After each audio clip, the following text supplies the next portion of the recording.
turi mu masaha y'umugoroba, turi mu mujyi wa Kigali, turi mu mpera z'umwaka, turi mu kwezi kwa nyuma k'umwaka wa 2025, turi mu kwezi kwitwa uko kuboza mu kinyarwanda, iyo bijyanye mu mibare tukwita ukwezi kwa 12. N'amasaha meza y'umugoroba saa 1:25 kuri uyu wa kane w'itariki enye ukwezi kukuboza, ukwezi kwa 12 umwaka wa 2025. N'amasaha meza yuko imirimo waba ukora ishobora kuba yakubohoye ukaba ugiye ugana imuhira. N'amasaha meza kandi ko umunyeshuri aba yageze imuhira atangiye gusubiramo imikoro abarezi bamuhaye, ariko kandi n'amasaha meza yuko natwe abanyamakuru bo munota.com tuba turi mu mujyi wa Kigali mu bice bitandukanye, tukagutembereza tukakwereka ngo umujyi wa Kigali byifashe gute. Turi mu mpera z'umwaka, Noheli n'ubunani birimo birakomanga, ariko se Kigali yiteguye ite? Ejo bundi twarimo tubereka ibya gahunda nziza ya Turindane Jam yo kutamara iminota irenze 10 muri gare, yo kutamara iminota irenze 3 ku cyapa. Kuri uyu munsi rero tugufitiye iki? Ni ibitangaza, ni byiza bitasa u Rwanda, ni byiza bitasa umujyi wa Kigali. U Rwanda ruri gutera imbere, u Rwanda ruranda, kandi ni byiza kandi biduteshema, turabyishimiye.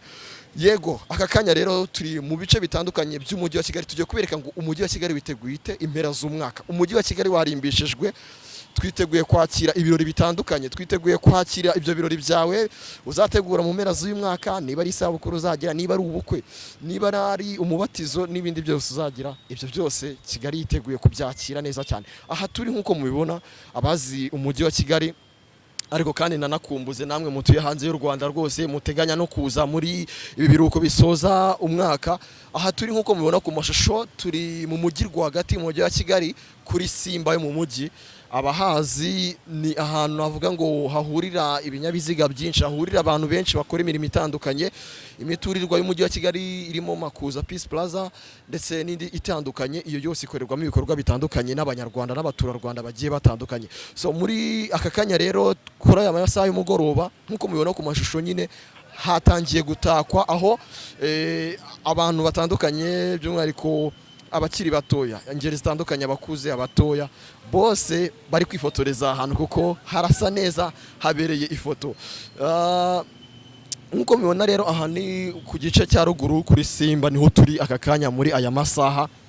Ugerageje kureba harimo amatara y'urumuri, ya matara amenyekanisha ko ahantu hagiye kuba ibirori, ya matara guteguza ko ahantu ugiye hari ibirori biteganywa mu minsi iri imbere. Aya matara rero arabonesha ko mu mujyi wa Kigali by'umwihariko hiteguwe iminsi mikuru y'ubunani ndetse na Noheli itegerejwe ko mu minsi iri imbere. Iyi matara arasa neza cyane, ndetse n'abantu batandukanye ngira ngo uri kumfasha ku mashara agenda bibereka ko bicaye muri ubu busitani bwiza buri hano mu mujyi wa Kigali, by'umwihariko munsi ya Simba Supermarket ishami rya hano mu mujyi. Bicaye bari kuganira, barafata amafoto kuko umujyi wa Kigali urasa neza, urakeye kandi ufite isuku. Ibyo byose ni biri muri uyu mujyi wa Kigali. Reka dukomeze dutembere uyu mujyi wa Kigali turebere hamwe ngo bimeze gute, imyiteguro y'impera z'umwaka yifashe gute.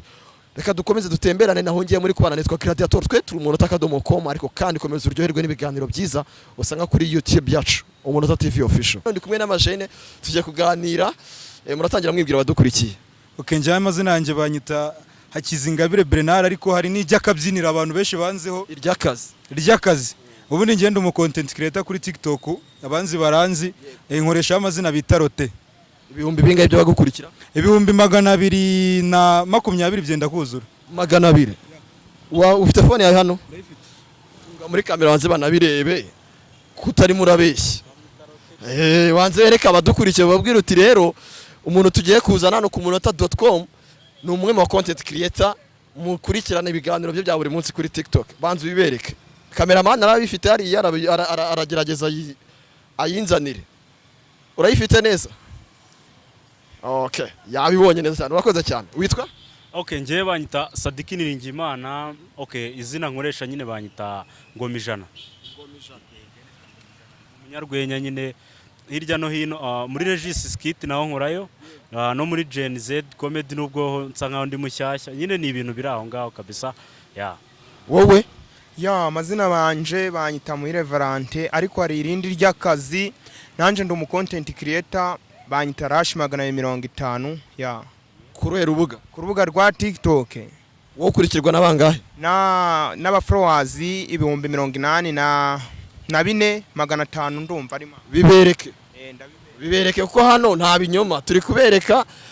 Rote aratwemeje, nawe nzabizi ko Valentine ntabwo waba uri kutubeshya. Abanza bereke abantu badukurikiye abwira ati njyewe nubwo tugiye kuganira ariko hari ibindi nshoboye, babanze banaze kuri page bagusapotinge kuko ukunda gusangiza abagukurikiye ibijyanye n'iki. Ni 85 ahubwo. Yego. Ubasangiza ibijyanye n'iki? Mbakubita content ijanye no kujya. Ya. Banzi ku kaboro kavuga ati yemwe kwarashi nkabakubitira yego. Ngaba bajene turi kumwe cyane. Yaje yagafashe cyane. Umujene ikintu cya mbere natagira nkubaza 2025 umwaka kugendekeye gute? Okay. Uyu mwaka wari ugoranye kuri njyewe kuko njyewe uyu mwaka ikintu cyangoyemo cya mbere ibintu nkora nabifatanyaga n'amashuri tu. Ukabona nago birimo biramacinga ndi kugenda nsubira hasi ibintu nk'ibyo nyine uyu mwaka kabisa wabayemo ikintu bita kunanirwa bya hatari. Ariko nyine aho nasoreje ubu ngubu nyine urwego nyine ubona ko ruri kuzamuka kurusha uko nari imeze mbere ya 2025 wowe yakugendekeye gute? Ewana kabisa 2025 yagenze neza fresh cyane. Ni nawo mwaka nasojemo kwiga amashuri nyine ni nawo mwaka nyine nahujemo n'abantu kaminuza. No nge nsoje nyine 6 bisanzwe. Ni nawo mwaka nahujemo n'abantu nifuzaga guhura nabo. Urumva ko ibintu nyine byagenze neza kabisa. Ya nge 2025 nago navuga ngo byangendekeye neza kuko zimwe muri achievement zange nago nazigezeho, ariko nyine gahunda nuko nukudacika intege nugukomeza gupushinga. Nizerera yenda mu wundi mwaka ugiye kuza, ariko navuga ko nta kindi kibazo kihambaye naba naragizemo. Rote ni ikihe kintu uvuga uti iki kintu 2025 nkisizemo reka ntangire umwaka mushyashya ikintu nkiretse?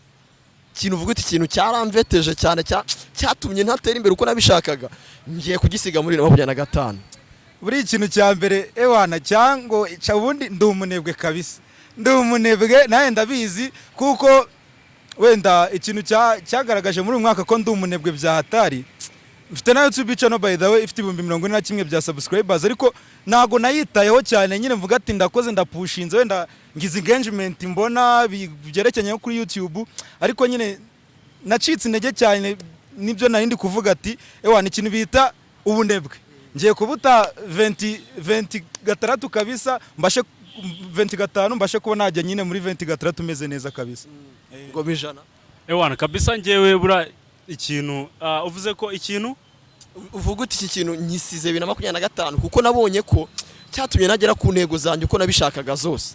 Ewana kabisa ikintu nsize 2025 ikintu nsize 2025 ikintu nyine insigi ntago nakoze uko nagombaga gukora kabisa. Sinigeze ngira kuri achievement zanjye nubwo nyine navuze ko bimeze neza, nagiye muza n'abantu nifuzaga guhuza nawe.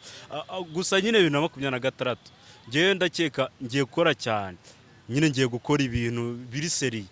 Kuba seriye ubundi nicyo kintu, kutaba seriye nicyo nsize. Ubu ngiye kuba seriye kuko nyine ibintu nakoraga babonaga kweri nyine kujarajara ngiye kubyihorera nkore ibintu nyine mbona ko bifite n'inyungu anytime bishobora kugira icyo binkorera kabisa bikagira icyo bimarira.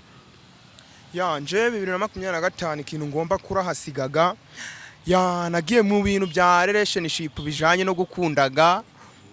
Ibyo ngibyo navuga ko byari byarangize imbata bitumaga nagera kuri goruzi zanje mbasha kumacinga tu. Muri mwaka kudanye n'abakobwa bangahe? So busimvutuye 5 mvutuye byibuze yenda bo nshoboka kwibukaga yenda twagize mu bintu bya relationship ni na 5 bo narabavutuye. Ariko ubu ngubu ho navuga ko ibintu bya mupenzi wa mugani wa babandi mbitaye inyumaga ngiye gupushinga nyine ndavuga ati njewe nanjye mfite YouTube channel navuga ko yo nyifunguye vuba hangaha imaze kugira abasabu 890 ndumva nibo maze kugera tu kuko maze ukwezi kumwe ndayifunguye. Ngiye kuyitaho ku buryo nanjye nzavuga ati 2026 hari ikintu nzaba ndayibyazaga gishobokaga nange cyazanezaga imbere nyine kuko ibintu bijanye n'inkundo bizazaga mu nyuma gabyo.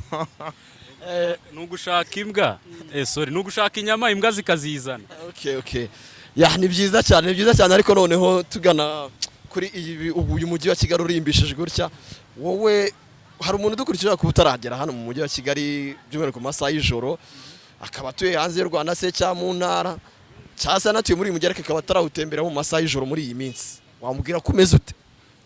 ubundi ikintu cya mbere namubwira buno ku manywa njyewe niriwe ndi mu kazi ndi muri content, ariko ndavuze ngo reka mfate umwanya. Kigali izi clean kabisa, Kigali imeze neza, iri clean, iragaragara neza, nyine ibintu biraryoshye kabisa. Umuntu utarahagera ndajya mubwira ati ewana yarahombye, afite byinshi yahombye.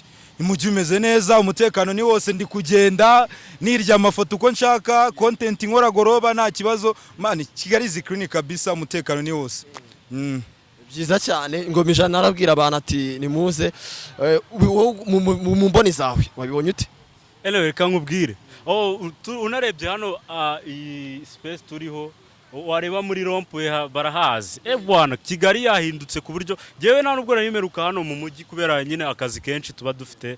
Bwana njyewe ndabona yahindutse. Noneho sinzi ukuntu byagenze, niba ari uko ari iminsi mikuru abana babaye benshi mu mihanda, urumva abakobwa njye ntago nzaba baturutse nyine. Ndabona ibintu biri guhinduka Kigali. Ngenda abwira abantu ngo muze, noneho n'abari hanze nyine turabizi ko ibi bintu bikurikiranwa n'abantu benshi, no kubabwira ngo visit Rwanda kabisa, kuko u Rwanda urabona ko ruri kwiyubaka, rusigaye rumeze neza. Ahantu rugeze ngenda umva hashimishije. Mbere najyaga nifuza kuvuga ngo wangeza Canada, wangeza mu kindi gihugu, ariko ubu ngubu rwose iyo nkwamiye hano mu mujyi nko mu masaha y'akagoroba gutya banumva rwose ahangaha ndi muri Canada. Nta nubwo njye nkivuga ngo ndi i Kigali, reka ubu ngubu ahantu nifuzaga kugera banumva nsa nkaho nahageze, kuko Kigali isa neza kabisa. Bonane na Noheli uziteguye ute? wagwani mvuze ko ikintu nshimiraga Imana nkundaga no kuja hariya nkaririmbaga, nuko mvugaga ngo aho nari inuye naga ariho ngituye, Yesu wanjye yaranyemuye. Ikintu navugaga nje mu mutwe wanjye ni imaginaga ko mfite intumbero yo kuzaja Zanzibar, niho hantu nakundaga. Ariko nyimara kugera mu uyu mujyi wa Kigali noneho ndimo ndabona izi innovation zirimo, navuga ko ari ibintu byankomye. Nabwira n'abantu bari hanze nkabashishikariza kubaga baza bakirebera iyi bunane ni Noheli tugiye kurarangizaga, ubu mwaka tugiye kurarangizaga. Ibintu ni byizaga cyane iyi Kigali, navugaga ko ibintu byayo navuga ko na mata n'ubuki. Ubuki ari bonane na Noheli wowe niki bizihiza? Bonane buriya iyo umuntu asoje umwaka nicyo kintu kiba kirenze kuruta uko yakwizihiza Noheli tu. Nje ku giti cyanjye ariko niko mbyumva.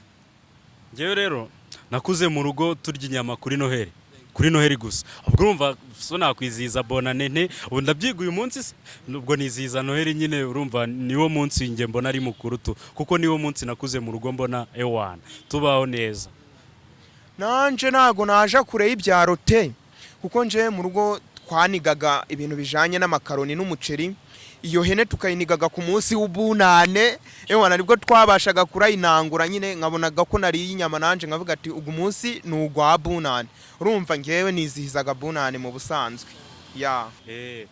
Rashi yanababwira ngo yego ubundi tugasoza. Abakunzi bacu mudukurikiranaga ku mbuga zitandukanye, n'aba bose turahuye ajya mutubwiye ko umunota.com. Muri kubibona ibintu bibara akagaruka, tuba dukomeje kurahuriraga mu rwenya. Gusa abakunzi banje sinabura kugenda nababwiye ati yego. Twabibabwiye ko ari ugutembera ibice bitandukanye bigize umujyi wa Kigali, ibice bitandukanye by'umujyi wa Kigali, tureba ngo imyiteguro y'impera z'umwaka imeze gute, Noheli n'ubunani umujyi wa Kigali ubyiteguye gute. Wowe uri hanze y'u Rwanda, utuye mu bihugu by'ibwota amasimbi, cyangwa se ukaba utuye mu ntara uko ari 5 zigize u Rwanda, nakubwiza ukuri umujyi wa Kigali uriteguye kandi witeguye kwakira ibirori by'impera z'umwaka. Ni Noheli n'ubunani, no kuvuga ngo ni iminsi mu by'ukuri abenshi bafata umwanya wabo bakajya kwizihiza iyo minsi bari kumwe n'imiryango yabo, inshuti n'abavandimwe. Umujyi wa Kigali rero ubigufashamo. Aya ni amasaha y'umugoroba, twatangiye iki kiganiro ari mu masaha y'isa moya, ubu tugeze ku isaha y'isa 2. Aha turi nkuko mubibona ni muri cyangwa ku batahazi, turi muri rompuwe yo mu mujyi rwagati. Iyi ni rompuwe imaze imyaka myinshi, ishobora no kubirenga 40 iyi rompuwe ikozwe.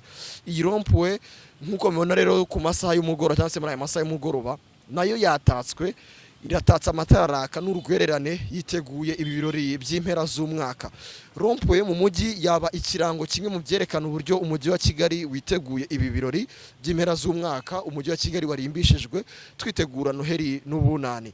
Abantu batandukanye, ingeri zitandukanye baje muri iyi rompuwe, aho baje kwifotorezamo, bari kumwe n'inshuti n'imiryango yabo. N'ahantu mu by'ukuri uharebye hari ubuzima. Umujyi wa Kigali uratekanye, urakeye kandi ufite isuku. Ugeze muri iyi rompuwe hari ubusitani bwiza bukeye, ibyatsi birakoze isuku cyangwa se ibyatsi birakase neza, ntabwo ari hahandi uzagera ibyatsi bikagutega cyangwa se kera bajyaga babyita ngo ni umucaca. Ni ibyatsi byiza rwose, ubona ko ntabwo haturuka twa dukoko dushobora kukuruma cyangwa se ya mibu kwa kundi zamukira mu bintu byanavuga nk'ibigunda cyangwa se ibyatsi. Ni ibyatsi bikoze neza, hakoreye isuku, hameze neza. Ikindi kandi usibye ibyo haratuje, hakoreye isuku. Ikindi kandi harimo amatara y'urwererane afasha uwo ari we wese uhari kuba yabona. Uwo ari wese waba ari muri iyi rompuwe yafata ifoto kuri telefone yose yaba afite akoresha, iyo foto yazimeze neza biturutse ku matara meza y'urwererane ari muri iyi rompuwe ya hano mu mujyi wa Kigali. Ni rompuwe mu by'ukuri nk'uko mubibona, ibice byayo byose, inguni zayo zose ziratatse, aho itegereje kwakira ibi birori by'impera z'umwaka. Turakomeza tukwereke ngo iyi rompuwe istatse ite, amatara arimo bimeze gute, tugusobanurire ibindi bigiye bitandukanye. Nk'uko mubibona rero, n'ubundi turi hano muri rompuwe yo mu mujyi, turacyari gutembera turebera hamwe ngo uyu mwaka by'umwihariko ibirori ndetse no kurimbisha uyu mujyi byifashe gute. Hano hari ababyeyi ndi kumwe nabo, muratangira mutwibwira. Mama nitwa Nyiramunezero Juliet, ntuye mu mujyi wa Kigali. Uyu mwaka wagenze neza kandi ndabona byifashe neza. Ndashimira leta yacu y'u Rwanda, ndashimira cyane muzehe wacu. Turasaba Imana imutukomereze kuko terambere turimo turajya imbere, turimo turasiga ibibi turinjira mu byiza. Kigali yacu igenda itera imbere, turashima Imana. mama nitwa Sebeti, nanjye ntuye mu mujyi wa Kigali. Uyu mwaka uraturyoheye cyane ko turashima Imana ko urangiye amahoro, twinjiye mu wundi wa 2026 amahoro. Kigali iraryoshye, ni uburyohe pe. Turashimira inzego z'umutekano zibigiramo uruhare, turashimira Perezida wa Repubulika, turashimira n'abanyarwanda bose. Mbifuriza umwaka mushya, bazabonemo ibyiza byinshi. Murakoze. Ikintu wenda kindi nabaza, muregera hano, ni ikihe kintu uvuga uti muri 2025 iki kintu cyatumye nagera ku ntego zanjye neza, ku buryo uvuga uti ngiye kujya mu mwaka mushyashya ikintu ntabwo nzongera kugikora cyangwa se ngiye kukireka? Ikintu cy'ubunebwe numva muri iyi ntego y'umwaka 2026 ngiye kwinjiramo, ngiye gushyiramo imbaraga mu bikorwa byanjye nakoraga, ngiye kongera imbaraga kugira ngo ngere ku gikorwa cyateza imbere umuryango wanjye kandi cyateza n'umuryango imbere, leta ndetse n'abaturage bose. Mwebwe nanjye ntago bijya kure ya mugenzi wanjye ibyo yavuze, ariko ndumva uyu mwaka no gukora kurenza indi myaka yose yaciyeho, tugakora tugatera imbere, ubuzima bukagenda neza, tukarushaho no guteza igihugu cyacu imbere kugira ngo kirusheho kurabagirana mu ruhando mpuzamahanga. Hari ikintu uvuga uti si ikintu ngiye uyu mwaka cyatumye utangendekera neza ku buryo uvuga uti 2026 nciye kubiri nacyo? Hari igihe hazamo kwirara, munakirara rimwe na rimwe ukavuga utoke byagenze neza, ugasa nk'ucikamo intege, hakagira bituzura. Ariko uyu mwaka ni umwaka wo kutarangara, tukuzuza ibitaruzuye uriya mwaka, tukarushaho kwaguka, tukarushaho kuzuza intego tutujuje uyu mwaka urangiye. Uyu mwaka rero no gukora cyane kurenza umwaka ushize. Umuntu utari i Kigali wenda uba hanze, wamubwira iki ukurikije ukuntu ubona uyu mujyi urimbishijwe ibintu bimeze? Namubwira ati umujyi uteye neza, umeze neza. Niba afite n'ibyo yahunze namugira inama ati garuka, umujyi umeze neza, umujyi uraryoshye. Nanjye ndumva umuntu utari muri Kigali, uri hanze y'igihugu nangwa uri hanze y'umujyi wa Kigali mu ntara n'ahandi, nukuri bazaze twenjoyingane muri Kigali imeze neza cyane yuko wenda iminsi mukuru abantu benshi bajya mu ntara ariko sha ubu watuye umujyi usa gutyo ukajya mu ntara ntibishoboka tugomba kuhatwika. reka akabazo kanyuma nababaza Bonane na Noheli we wizihiza iki cyane?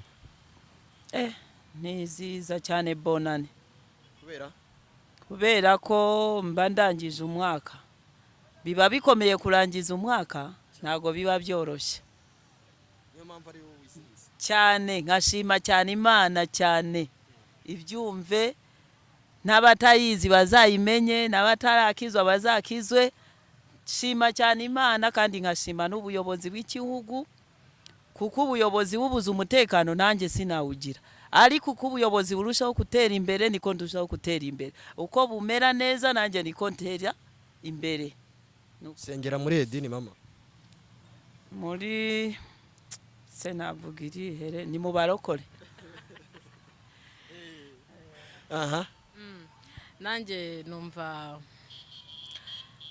umwaka niwe nizihiza cyane kubera ko impamvu Noheli kenshi ni y'abantu bakuze, ni y'abantu bakuze, ni y'abana kuko babiziza kuvuka kwa Yesu Kristo, ni nka anniversaire mu yandi magambo, ariko umwaka ubushima igihe cyose cy'amezi 12 ubumaze. D'abord uri muzima, ingingo zikora, ubuzima bugenda neza, ni igihe cyo gushima Imana kubyo wagezeho n'igihugu, hanyuma ugashima n'Imana kubyo ugiye gutangira kugira ngo uzabigende umwaka uzawugendamo neza. Rero numva ikisumbiye byose dushima Imana, duserebure, tubyine, twatwige. Mama murakoze. Sawa Murakoze. Uko mubibona twakomeje kuyabwira tuti no gutembera ibice bitandukanye by'umujyi wa Kigali, tubereka uko imyiteguro y'imera z'umwaka by'umwihariko iminsi ya Noheli n'Ubunani umujyi wa Kigali yiteguye ute? Ese umujyi wa Kigali usanzwe uzwiho kuba ari we mujyi wa mbere ufite isuku muri Afrika, agahigumaranye imyaka igera mu 10, ese uyu mujyi wa Kigali witeguye ute impera z'umwaka 2025? Aho twari turi mu mujyi rwagati turebera hamwe ibice byo kuri Rompwe, ukazamuka kuri Simba, ugatambika kuri mu bice byo ku mujyi wa Kigali ndetse na Koje Bank, aho hose twareberaga hamwe ukuntu umujyi wa Kigali utatse, ariko by'umwihariko mu mujyi rwagati. Aka kanya rero tugeze ku isaha y'isa 3:40. Aha turi ni inyubako yamamaye irazwi cyane, ifite ibigwi kandi ibigwi byayo ibikomora ku bwiza buhebuje bw'ubudasa yibitseho, by'umwihariko mu kwezi k'Ukuboza kwezi kwa 12 umwaka 2025. Kigali Convention Center iraka amatara y'ibendera n'ubundi ry'u Rwanda. Kigali Convention Center irakeye kandi iramurikira buri wese imwereka ko yizihiwe, u Rwanda rwizihiwe no kwakira iyi minsi mikuru y'imera z'umwaka. Iruhande rwa Kigali Convention Center, ubwo no kuvuga ibice bya Star Time ku Gishushu n'ahandi, naho haraberewe, harasa neza, haratatse, amatara ahari arasa neza cyane. Ni urwererane rw'amatara menshi atatse uyu mujyi ateguza abantu ibihe by'iminsi mikuru. Wowe udukurikiye uri hanze y'u Rwanda, nta kindi gihe uzabasha kuryoherwamo by'umwihariko n'imera z'umwaka utaragera mu Rwanda mu mujyi wa Kigali, by'umwihariko muri izi mera z'umwaka. Turacyari ku itariki enye z'ukwezi kwa 12 ukwezi k'Ukuboza, bivuga ngo haracyari indi minsi byibura 25. Ni igihe cyiza rero ko wakageze mu Rwanda ugasura u Rwanda, ugasura n'umujyi wa Kigali by the way, kuko uraberewe kandi urasa neza cyane. Ibi ni ibice by'umujyi wa Kigali, by'umwihariko twari turi mu kanya mu mujyi rwagati. Aha noneho turi ku kindi gice cy'umujyi, aho turi mu bice bya Kigali Convention Center ndetse n'inkengero zayo ahakikije Kigali Convention Center. Ni inyubako nziza, bivuga ngo n'ibiyikikije bigomba kuba bisa neza, umujyi usa neza kandi utekanye ukeye. Ni saa 3 z'ijoro, imirimo irakorwa. Ndi mu kazi, ariko n'abandi bagifite imirimo bakora baracyari mu mirimo yabo. Abamotari barakora ndetse n'abavuye mu mirimo yabo, abo bikundiye ko bataha bakava mu mirimo basoje akazi, barataha bakagera imuhira amahoro. U Rwanda ruragendwa kandi u Rwanda ruratekanye. Iyo ubonye indabo zitatse kuriya, bifite forme imeze kuriya, umenya ko tugeze mu minsi abongereza bita ngo ni Christmas cyangwa se festive season muri rusange mu ndimi z'amahanga. Kigali Convention Center nk'uko mubireba iruhande rwayo haratatse amatara y'urwererane bigaragaza ko nyine iyi Kigali yiteguye kwakira ibyo birori. Iyi Kigali yiteguye kwakira izi mpera z'umwaka, no kuvuga Noheli ndetse n'ubunani. Ntabwo ari mu nkengero zayo honyine, kuko kuva no hepfo uzamuka ku bice bya Kigali Height naho harateguye cyangwa se haratatse, haradekoye, hameze neza cyane. Iyo urebye ubona ko Kigali n'ubundi nyine nk'uko ari umujyi, navuga ngo kuri uyu munsi uwo ari we wese agakwiye kuza agasura akareba ngo tumeze gute. Iyo urebye n'uburyo utatse hakiri kare bikwereka ko u Rwanda rwiteguye buri kimwe. U Rwanda ruri tayari yo kukwakira, niba umaze iminsi uba hanze y'u Rwanda, niba uba mu ntara ukaba utagera i Kigali kenshi, niba unatuye i Kigali ukaba udatembera cyane ku mugoroba, ubona ko umujyi wa Kigali wagutekerejeho. Ibitaramo muri uyu mujyi by'umwihariko muri uku kwezi k'Ukuboza ni ibitaramo bitabarika. By'umwihariko nko kuwa gatanu dore ku itariki 5 Ukuboza hari igitaramo cya Davido azakora muri BK Arena. Nyuma yaho hari igitaramo cya Kivumbi ndetse na Mike Kayura bazakora muri Kigali Universe. Hari igitaramo kandi cya Israel Mbonyi azakorera muri Kigali Arena, BK Arena ku itariki 25. Hari igitaramo cya Alexis Dusabe muri Camp Kigali muri weekend ku itariki ya 14. Hari igitaramo kandi cya Chorale de Kigali. Hari igitaramo kandi cy'icyumba cya rap giteganyijwe ku itariki 26 Ukuboza. Hari igitaramo kandi cya The Ben ndetse na Bruce Melody giteganyijwe ku itariki ya mbere Mutarama 2026. Navuga ngo ni ibitaramo twinjiye mu bihe biryoshye, umujyi wa Kigali uryoshye, ubuzima buryoshye. Uba warakoze amezi 11 yose cyangwa se amezi 11 yose ashize, uba waratanze imbaraga zawe zose, uba waritanze ugashyira imbaraga mu murimo wawe. Uwo murimo rero niba Uwiteka yarawuhaye umugisha, hagomba kuba harimo umusaruro. Uwo musaruro rero nicyo gihe ngo ubashe kuwishimira wowe n'inshuti n'abavandimwe bawe muri uyu mujyi mwiza wa Kigali usa neza muri aya masaha. Si aya masaha yonyine kuko nakumanywa yego ubucanye ubusa neza ukeye, ariko ku mugoroba abarinda ishusho biba ari ibintu bidasanzwe. So hirya y'ibyo bitaramo byinshi bihari ku bakunda muzika, hari imikino ya Rwanda Premier League myinshi cyane, hari imikino ya basket, volleyball n'indi myinshi cyane.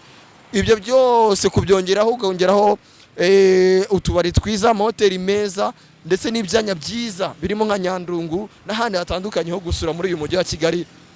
Ni ibihe byiza cyane byo kuba waza mu mujyi wa Kigali muri ibi bihe, muri izi mpera z'umwaka aho twitegura Noheli, twitegura ubunani. Ese wowe ubundi muri makeya muri iyo minsi ibiri ni uwuhe ugushimisha? Ni uwuhe munsi muri iyo ngiyo ibiri ufata umwanya ugaserebura cyane we n'inshuti zawe n'abavandimwe ndetse n'abakuzi muri rusange?